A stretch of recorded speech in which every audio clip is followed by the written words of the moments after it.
Barney, an elderly man in old clothes, was stopped at the front desk of a five-star hotel. His appearance was not up to the standards of the establishment. However, when he revealed who he really was, it caused quite a stir. Sometimes the way we treat strangers can say a lot about ourselves.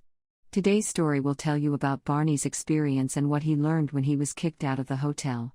It's a reminder of the importance of our relationships and connecting with others. The tired old man lingered on the sidewalk, gazing at the luxurious hotel across the street. His modest attire and worn shoes were evidence of hard work. He entered the hotel through the automatic doors and found himself in the exquisite lobby. Everything about it was immaculate: modern decor, cushioned chairs, a shiny floor reflecting the light from the huge windows. At the reception desk was a woman in a chic outfit who immediately caught his eye with her elegant appearance. When Barney approached her, she scrutinized him closely. In a matter of seconds, she decided that this man did not look like a guest. She figured he was here for information and hoped he wasn't a homeless man who would bother the guests. His shoes looked like they were about to fall apart. Sweat stains under his arms and a little stubble made him look even more unkempt. He approached the neatly dressed receptionist with a warm greeting and requested a room. As he spoke, he pulled out a well-worn wallet, its contents a mix of small bills and a solitary credit card, hardly indicative of the hotel's usual affluent guests. The receptionist raised a hand, signaling him to halt his search through the wallet. "I'm sorry," she said gently, "but we're fully booked." She explained that the hotel catered to a particular kind of guest, those who typically arrived in luxury, not on foot. "This place might not fit every budget," she continued. "We pride ourselves on an exclusive client list, and it's important we keep it that way." Her words were firm, yet polite. "Do you understand?" The elderly man listened intently, his patience mirroring hers. Yet, as she spoke, a shadow of disappointment crossed his face, the weariness in his eyes deepening. Barney stood firm, telling Mariana there had been a misunderstanding. He just needed a room, any room, even with the worst view. He was desperate for rest. But Mariana held her ground. The hotel didn't operate like that. Barney then asked to speak with the manager. To everyone's surprise, the hotel supervisor, Howard, arrived but didn't offer a handshake. Mariana quickly briefed him, and without missing a beat, Howard backed her up. He suggested Barney try a less exclusive hotel nearby. Barney refused to budge, prompting Howard to call security. As the guard began to escort Barney out, Howard suddenly asked him to pause. Barney hoped for a change of heart, but instead, Howard directed the guard to take him out through the service exit, to avoid a scene at the main entrance. The security guard, a towering presence, led Barney down a corridor toward the back of the hotel. Barney protested, insisting on a mistake and demanding to speak to someone higher up.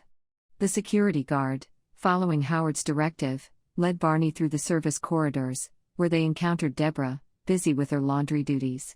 As she witnessed the guard's heavy-handed approach, she intervened, questioning the necessity of such treatment.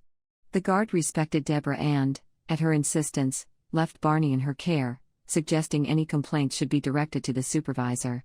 Deborah, undeterred, approached Barney with kindness, asking his name. "Barney," he replied, looking weary. Noticing his discomfort, she offered him aspirin and explained she was waiting for her husband to pick her up after her shift. Just then, a couple of housekeepers strolled into the service area, teasing Deborah about her new companion, jokingly suggesting he was a replacement for her husband at work. Despite the jests, Deborah maintained her composure, focused on assisting Barney.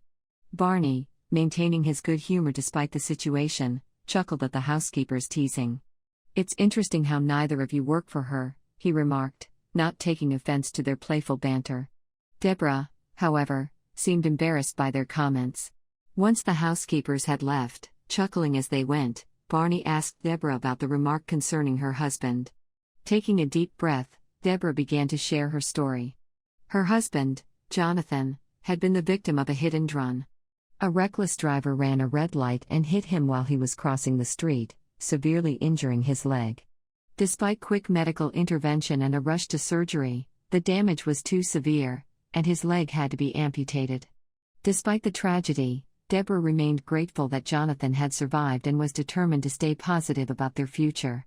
Life hadn't been easy for Jonathan, He grew up without knowing his father and lost his mother to cancer as a teenager. He spent a considerable time in a shelter, but he persevered, finished his education, and started his career. Eventually, Jonathan and Deborah met, and despite their struggles, they managed to build a life together. They combined their incomes to buy a small house on the city's outskirts and, after years of saving, they were able to purchase a car, their most treasured possession, especially now that Jonathan's mobility was compromised. Barney, weary from his ordeal at the hotel and touched by Deborah's kindness, followed her to the service exit. There, he was introduced to Jonathan, her husband, who had just pulled up in their cherished car, adapted for his needs as a rideshare driver despite his disability. Jonathan greeted Barney, unaware of the connection that had formed between him and Deborah in such a short time. As they drove to the modest house on the outskirts of the city, Jonathan shared light-hearted comments about his life, including the back pain he attributed to long hours behind the wheel. Barney found himself enveloped in the couple's warmth and positivity, a stark contrast to the cold rejection he'd faced earlier. The comfort and ease of their company were so profound that when Deborah, sensing his need, offered him a place to stay, he gratefully accepted. That night, Barney slept on their well-worn couch, surrounded by the simple yet profound kindness of two strangers who had become friends, if only for a moment in time. It was a welcome respite for a tired soul far from home. Barney, having spent the night at Deborah and Jonathan's home, woke up early, refreshed despite the couch's wear. He declined Deborah's offer to iron his shirt, preferring to keep things simple and unassisted. He asked for a ride back to the hotel, and Deborah, though hesitant, agreed to accompany him and Jonathan. They entered the hotel through the service area, Deborah's concerns mounting. She worried that Barney might face another humiliating rejection or worse, that the supervisor might call the police this time. Unfazed, Barney navigated the hotel's back corridors and emerged into the grand lobby. There, he observed Mariana conversing with Lila, the hotel manager. As he approached, Mariana's composure faltered, a chill of apprehension striking her. Mariana quickly informed Lila of Barney's presence, insisting he needed to leave. But Barney ignored Mariana and addressed Lila directly, greeting her warmly and speaking of a promotion as if he were in a position to offer one. Lila, confused at first, began to apologize profusely as the truth dawned on her: Barney was the owner of the hotel. Mariana was mortified, realizing her grave mistake. Barney explained that his appearance was due to his monthly volunteer work at a local animal shelter, an endeavor that he kept low-key and separate from his business persona. The revelation shifted the atmosphere entirely.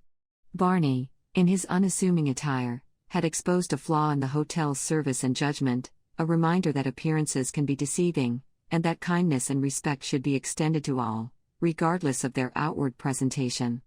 Barney's unexpected visit to the hotel, prompted by his inability to get a ride after volunteering at the animal shelter, had turned into an impromptu inspection of the hotel's customer service values.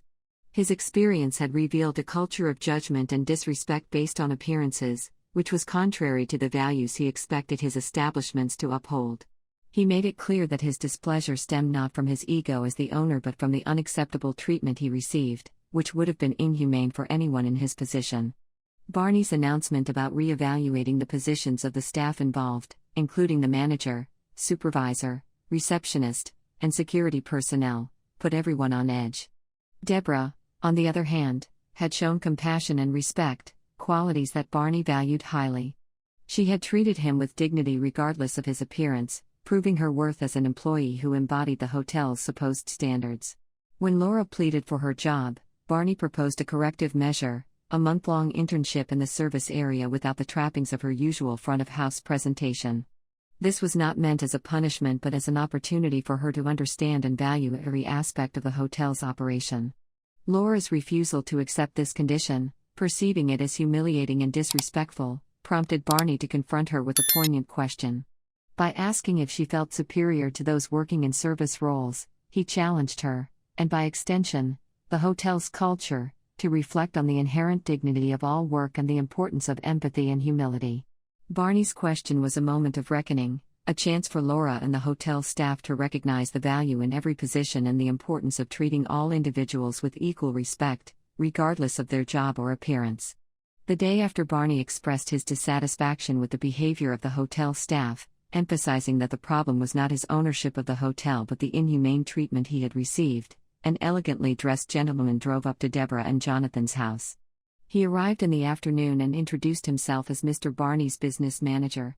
By then, Deborah had already learned that the gentleman she had met the day before was actually the owner of the hotel. She was amazed at how events had unfolded. The man in the suit arrived with good news. Jonathan would be provided with a prosthetic leg and physical therapy to ease his pain. They were also offered to move to a large and comfortable house in another part of town, near a busy commercial center. If Deborah accepted, she was also offered to pay for an intensive course in administration to prepare her for a more responsible role at the hotel. Deborah and Jonathan were stunned by such news. They were delighted, but at the same time felt that it was too generous a gift for a couple who had done nothing special for this elderly man. The man in the suit explained that the world seems to be full of people driven by self-interest and lacking in modesty. The kindness that Faith and Christian had shown was truly extraordinary. It reminded Barney of the real priorities in life and the importance of surrounding himself with people who bring joy and inspiration. If you enjoyed this story, please support by liking and subscribing to the channel.